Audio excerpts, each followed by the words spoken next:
하나님 말씀 요한복음 18장 1절에서 14절의 말씀입니다.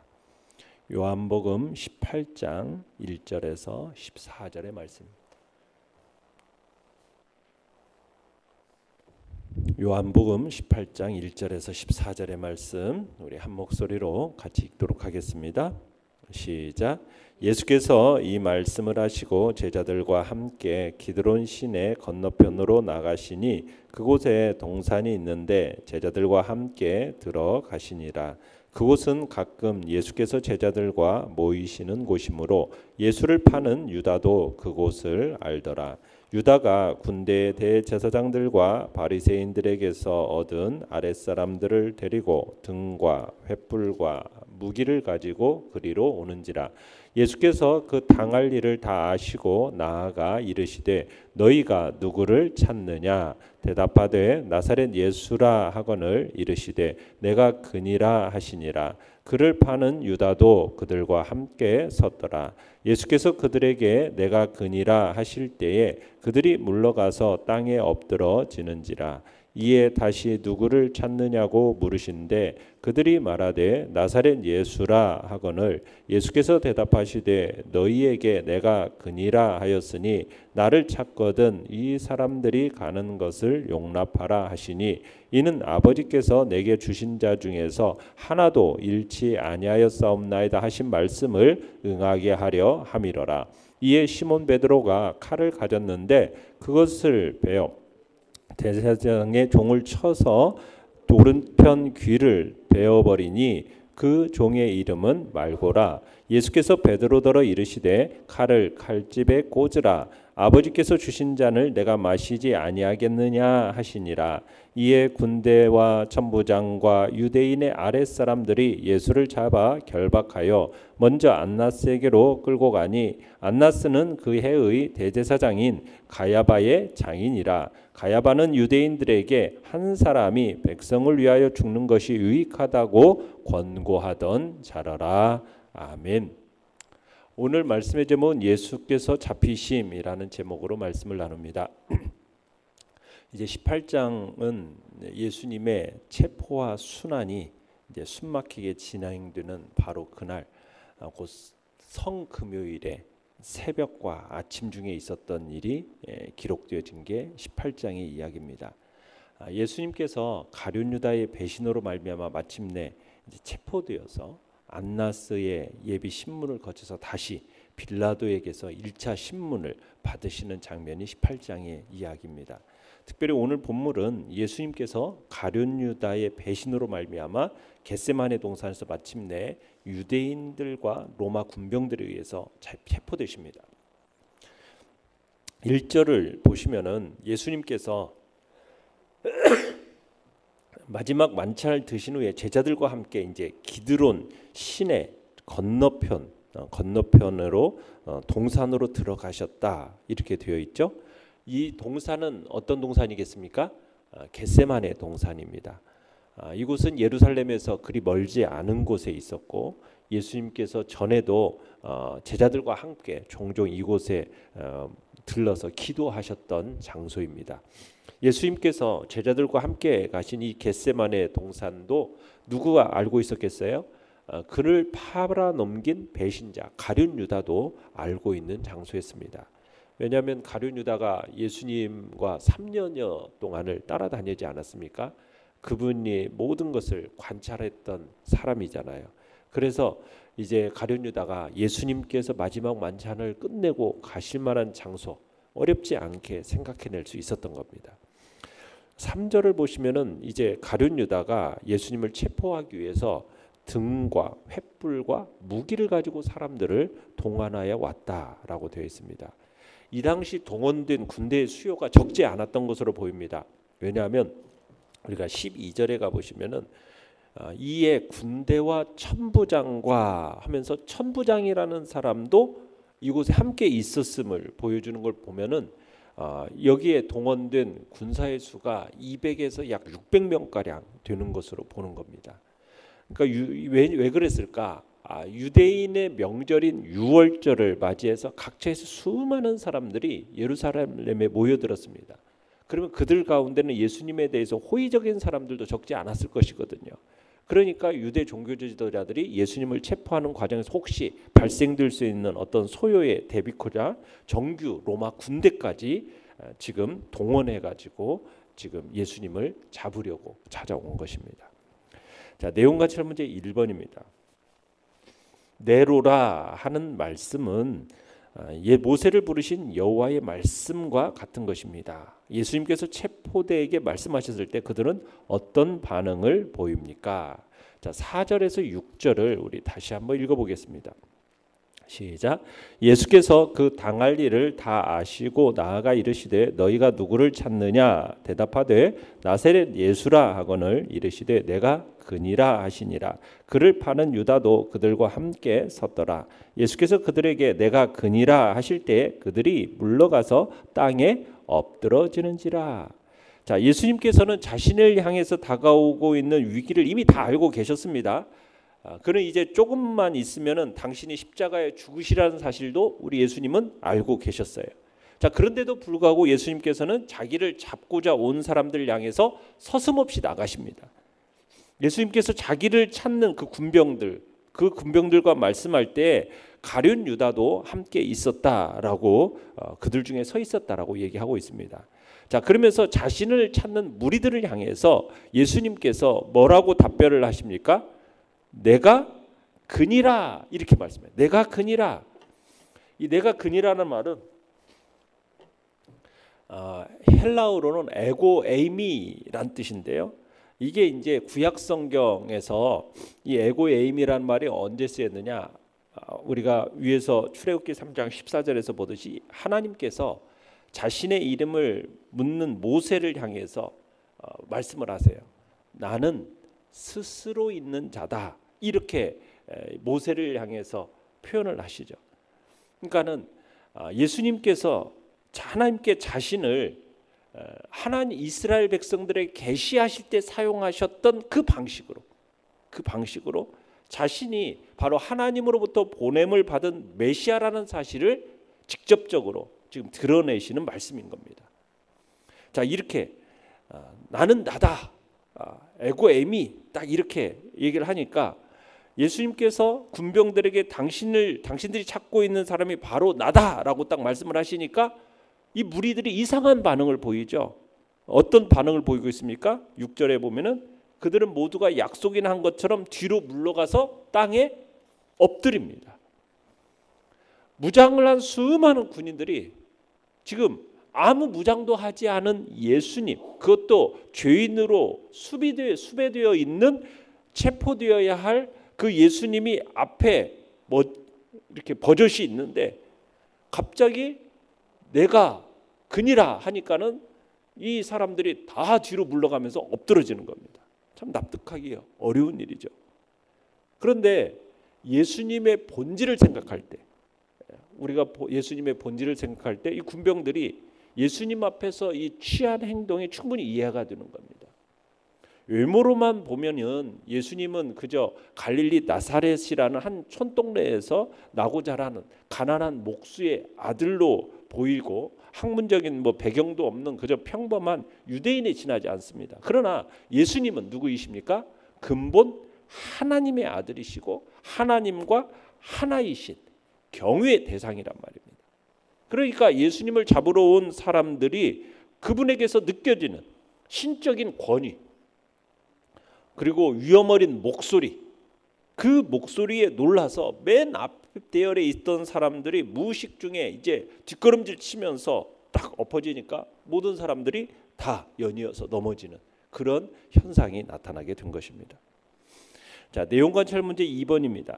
예수님께서 체포대를 대하는 모습과 베드로가 체포대를 대하는 모습이 어떻게 다릅니까?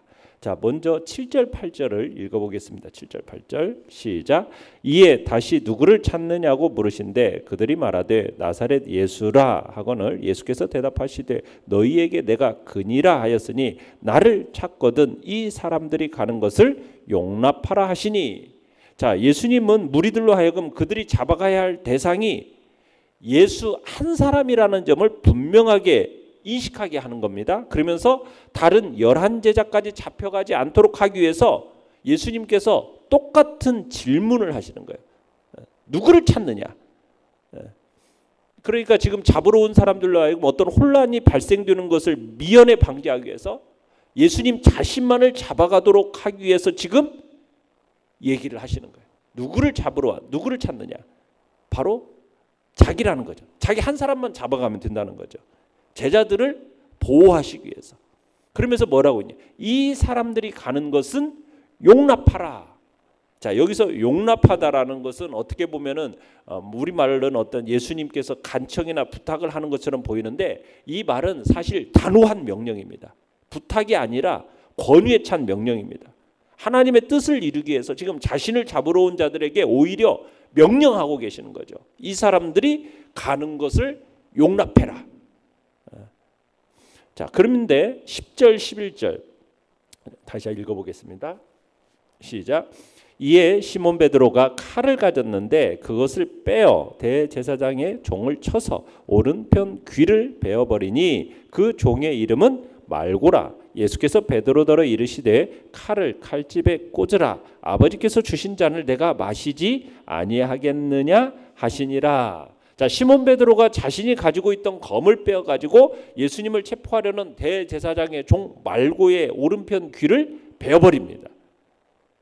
물론 베드로의 이런 행동은 예수님을 향한, 예수님을 생각하는 어떤 베드로의 순수한 마음에서 비롯된 것이지만, 그런데 그의 이런 행동이 예수님에게 유익을 끼친 거냐? 유익을 끼친 게 하나도 없어요. 비록 순수한 마음에서 한 일이라 할지라도 경솔하게 행동한다면 유익될 게 전혀 없는 것입니다. 그러니까 무슨 일이든지 동기가 중요한 것은 분명해요. 그렇지만 그것을 구체화하는 행동 방식에 문제가 있으면은 얻는 것보다 잃는 것이 훨씬 많은 겁니다. 자, 예수님께서 체포대를 대하는 그 위험 어린 모습과 그 베드로의 모습. 자, 연구와 묵상 문제로 한번 가보겠습니다. 보통의 경우 잡는 자는 잡히는 자보다 주도적이게 마련입니다. 그런데 본문에서는 잡히시는 예수님이 더 주도적으로 보입니다. 자, 이렇게 예수님께서 능동적으로 움직이시는 이유는 결국 무엇이라 할 수 있습니까? 자, 9절을 읽어보겠습니다. 시작. 이는 아버지께서 내게 주신 자 중에서 하나도 잃지 아니하였사옵나이다 하신 말씀을 응하게 하려 함이로라. 자, 왜 주도적인 능동적으로 이렇게 움직이신 거겠어요? 바로 하나님 아버지의 뜻을 아셨기 때문에 하나님의 뜻을 이루기 위해서 적극적이고 능동적으로 이 일을 하시는 겁니다. 그러니까 예수님께서는 멸망의 자식인 가룟유다 이외에는 하나라도 잃지 않는 게 하나님의 뜻이라는 걸 아셨기 때문에 제자들의 그 안전을 위해서 적극적이고 능동적으로 나서셨던 거예요. 우리는 여기에서 아버지께서 자기의 주신 제자들을 얼마나 소중히 여기시는가 보호하시려는 그 예수님의 마음을 엿볼 수 있게 되는 겁니다. 그러니까 예수님은 제자들 중에 단 하나라도 잃는 것을 원치 않으셨기 때문에 지금 능동적으로 적극적으로 움직이시는 거죠. 또 11절도 읽어보겠습니다. 11절 시작. 예수께서 베드로더러 이르시되 칼을 칼집에 꽂으라. 아버지께서 주신 잔을 내가 마시지 아니하겠느냐 하시니라. 자, 하나님 아버지의 뜻에 온전히 순종하고자 하시는 그 예수님의 확고한 의지, 그 의지를 볼 수 있는 것이고 그 의지를 따라서 적극적이고 능동적으로 행동하시는 거죠. 여기서 잔이라는 것은 아버지께서 주신 잔이라는 것은 무엇입니까? 예수님께서 십자가에서 당할 고난과 죽음을 의미하는 겁니다. 상징하는 겁니다. 이 잔은 아버지께서, 즉 하나님께서 주신 잔이에요.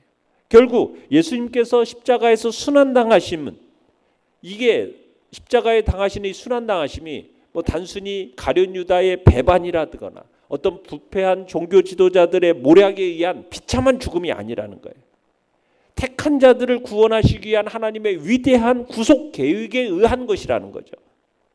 그러니까 예수님은 인성을 지니셨기 때문에 자신이 당할 이 고난을 피할 수 있으면 피하게 해달라고 하나님께 간절히 기도했어요. 그렇지만 지금 요한은 지금 뭐를 기록하고 있습니까? 하나님의 뜻에 순종해서 의연하게 십자가의 죽음을 이미 자신에게 임한 것으로 받아들이고 있음을 이야기하고 있는 거죠. 그러니까 예수님께서는 그게 비록 고난과 죽음이 최악의 것이라고 할지라도 하나님 아버지께서 허락하신 것, 아버지의 뜻이라면 피하지 아니하고 그것을 적극적으로 능동적으로 순종으로 나아가고 계심을 우리가 보게 되는 것입니다.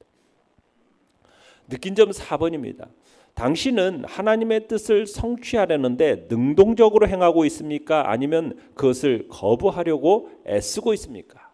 자, 예수님께서는 가장 어떻게 보면 가장 수동적일 수밖에 없는 이 체포당하는 것까지도 매우 능동적인 태도로 지금 대응하시는 거죠. 하나님의 뜻을 이루기 위해서 이게 반드시 필요한 일이라는 사실을 알고 계셨기 때문에 능동적으로 행하시는 겁니다. 비록 그 일이 고통을 수반하는 일임에도 불구하고 피하지 않습니다. 거부하지 않습니다. 오히려 잡으러 온 사람들보다 더 적극적인 태도를 취하는 거죠. 그러니까 우리에게 주어진 하나님의 뜻이나 인도하심, 이것이 반드시 우리를 평안하고 즐겁게 해주는 것만 있는 경우가 아님이라는 거죠. 그때 우리가 취할 태도가 뭡니까? 막 그것을 거부하려고 하고 칼을 휘두르는 어떤 베드로와 같은 게 아니라 예수님과 같이 아버지의 뜻이라면 기꺼이 순종의 자세로 능동적으로 적극적인 자세로 나아가는 것이 우리의 태도여야겠다. 그냥 억지로 마지못해서 우리가 아버지의 뜻에 순종하는 자세가 아니라 아버지의 뜻이라면 적극적이고 능동적으로 우리가 그 말씀에 순종하는 자세로 나아가는 것이 우리의 모습이 되어야 되는 거죠. 그럼 어떻게 해서 예수님이 이렇게 적극적이고 능동적인 순종의 태도로 갈 수 있었겠습니까? 바로 그것은 그 전날 밤에 땀방울이 핏방울이 되기까지 번민하시면서 아버지의 뜻에 순종하기로 결정하신 그 주님의 기도의 눈물과 진액이 바로 검과 몽둥이로 자신을 잡으려고 덤벼드는 사람들까지도 용납하는 능력이 나타나게 된 겁니다. 그러니까 기도가 아버지의 뜻을 구할 때만 구할 그 아버지의 뜻대로 순종할 수 있는 힘을 우리에게 주는 거죠. 나를 향한 하나님의 뜻과 계획을 신뢰하고 내 생각과 내 형편에 상관없이 기꺼이 아버지의 하나님의 그 순종하는 자리로 나아가겠다 결단하는 이 시간이 되시길 바랍니다. 참된 믿음을 온전케 하시는 하나님의 뜻을 바라보시면서 내 이성도 내 감정까지도 내려놓을 수 있는 그런 자리에 우리가 있어서 아버지 주님을 본받아서 참으로 아버지의 뜻에 기쁨으로 순종해 나아가는 복된 자리에 있기를 간절히 바랍니다. 결단과 적용 5번입니다. 당신이 오늘 기쁨으로 순종해야 할 하나님의 일이 무엇인지 생각해보고 어떻게 하면 그것을 적극적으로 수행할 수 있을지 작정해 봅시다. 오늘도 주님의 뜻을 한번 무엇인가 나를 향한 하나님의 뜻을 우리들이 생각하고 그 뜻에 순종하겠다는 결단이 있기를 바랍니다. 오늘의 기도 같이 읽겠습니다. 시작. 내게 주어진 하나님의 일을 기뻐하며 주도적인 태도를 감당하게 하소서. 아멘.